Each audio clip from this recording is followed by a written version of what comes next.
CBS 뉴스는 CBS 홈페이지 cbs.co.kr이나 노코뉴스 홈페이지 노코뉴스.co.kr, 스마트폰 애플리케이션과 팟캐스트를 통해 다시 보고 들으실 수 있습니다. 이어서 부산 소식입니다. 이재명 대표 피습 사건을 수사하는 경찰이 살인미수 피의자의 신상 정보를 공개하지 않기로 했습니다. 경찰이 범행 동기의 핵심인 정당 가입 여부에 이어 신상 정보까지 비공개 방침을 정하면서 논란이 더욱 커질 전망입니다. 보도에 정혜린 기자입니다. 이재명 민주당 대표를 흉기로 살해하려 한 피의자에 대한 신상 정보가 끝내 공개되지 않았습니다. 부산경찰청은 오늘 오후 신상정보 공개심의위원회를 거쳐 살인미수 피의자 66살 김모 씨의 사진과 실명 등 구체적인 신상정보를 공개하지 않기로 했습니다. 신상정보 비공개 결정을 내린 이유도 공개하지 않았습니다. 위원회는 외부위원을 포함해 모두 7명으로 구성된 것으로 알려졌습니다. 범행이 잔인할 경우, 공공의 이익에 필요한 경우 등에 한해 신상을 공개할 수 있지만 위원들은 이번 사건이 이 요건에 해당하지 않는다고 판단했습니다. 이번 결정으로 경찰이 정치적 영향을 미치는 사건에 대해 지나치게 몸을 사리며 혼란과 의혹을 오히려 키우고 있다는 비판은 불가피할 전망입니다. 앞서 경찰은 범행 동기를 밝힐 중요 단서인 김 씨의 당적도 공개하지 않기로 했기 때문입니다. 한편 김 씨는 지난 2일 가덕도 대양전망대에서 이재명 민주당 대표를 흉기로 살해하려 한 혐의로 구속됐습니다. 조사 과정에서 김 씨가 미리 흉기를 준비하고 전날 열린 이 대표의 공개 행사장에도 모습을 드러낸 사실이 확인되기도 했습니다. 경찰은 오늘 수사를 마친 뒤 내일 오전 김 씨를 검찰에 송치하고 사건을 마무리할 예정입니다. CBS 뉴스 정혜린입니다. 친윤 핵심 장제원 의원이 총선 불출마를 선언한 사상구에서 무주공산을 차지하기 위한 국민의힘 당내 경쟁이 본격화하고 있습니다. 보도에 박진웅 기자입니다. 오늘 오전 부산시의회에서는 김대식 경남정보대 총장이 중단 없는 사상 발전을 위해 총선에서 국민의힘 사상구 후보로 출마하겠다고 선언했습니다. 김 총장은 장제원 의원 일가가 운영하는 동서학원 산하 경남정보대 수장으로 명실공히 장 의원의 핵심 측근으로 분류됩니다. 오늘 기자회견장에는 장 의원과 가까운 사상지역 정치인과 단체 회원 100여 명이 모여들었는데 김 총장도 장 의원의 지지를 숨기지 않았습니다. 총장님께서 그런 확고한 의지가 있고 그걸 한다고 하면은 저는 적극 돕겠다. 그래서 열심히 한번 해봐라. 이런 덕담을 주셨습니다. 김 총장의 경쟁 상대는 어제 출마 선언을 한 송숙희 전 부산시 여성특보입니다. 송 전 특보는 사상구에서 구의원과 시의원, 재선구청장까지 지내 지역 사정에 박다는 강점이 있습니다. 또 여성계의 전폭적인 지지를 받고 있는데 어제 기자회견장에도 여성 부산시 의원들과 지역 여성단체 회원 수십 명이 모여 힘을 실었습니다. 다만 지역 3선 의원인 장 의원의 입김은 송 전 특보가 넘어야 할 산입니다. 송 전 특보입니다. 국회의원은 당협위원장으로서 정말 국민들이 원하는 후보가 선출될 수 있도록 지원하는 역할이 저는 더 맞다고 보고요. 이른바 장심을 등에 업은 후보와 이를 넘어서려는 후보 간의 신경전은 더욱 치열해질 전망입니다. CBS 뉴스 박진호입니다.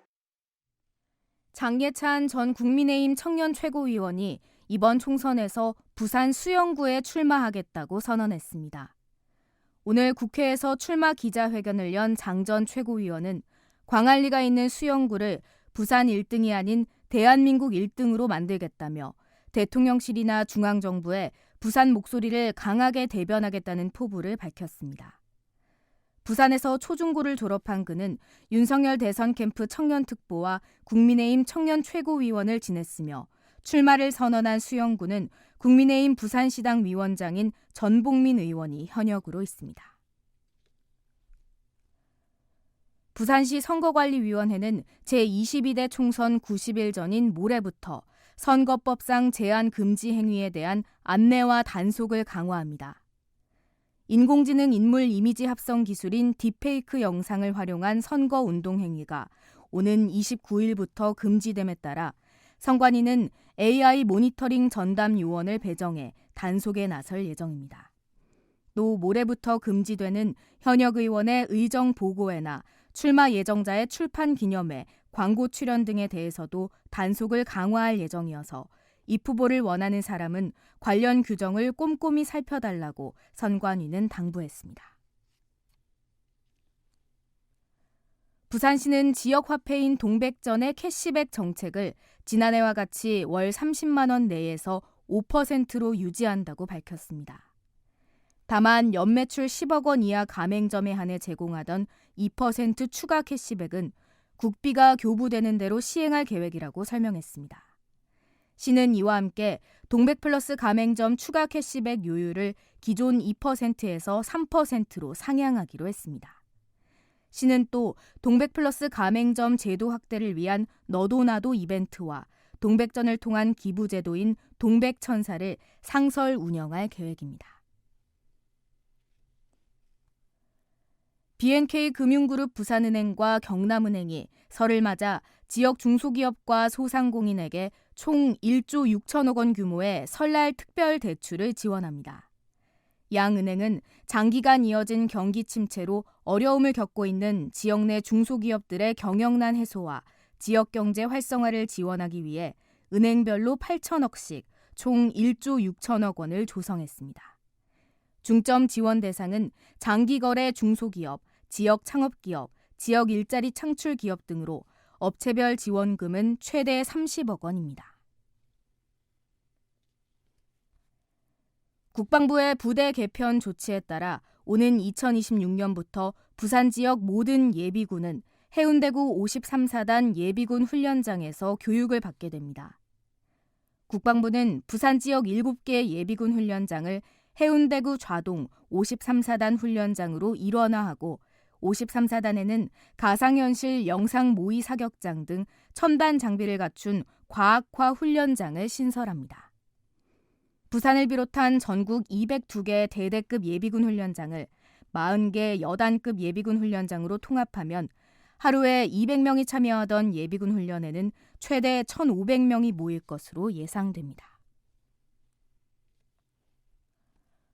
부산이 초고령 사회로 들어서며 치매 노인 실종이 사회 문제로 부상했지만 담당 경찰 인력은 턱없이 부족하다는 지적이 나옵니다.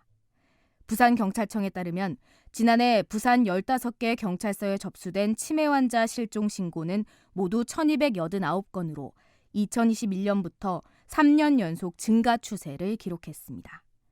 그러나 실종 사건을 담당하는 실종팀 전체 인력은 82명에 불과해 사건 부담이 늘어나는 지적입니다. 끝으로 날씨입니다. 부산은 오늘 밤부터 비가 내리겠고 오다 말다를 반복하다 내일 오후 늦게쯤 그치겠습니다. 부산 지역 현재 기온은 5.3도, 습도는 51%입니다.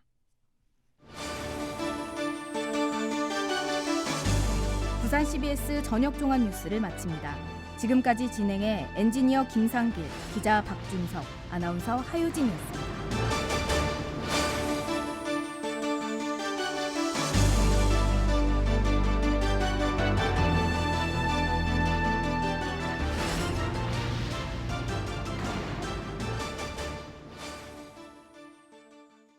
CBS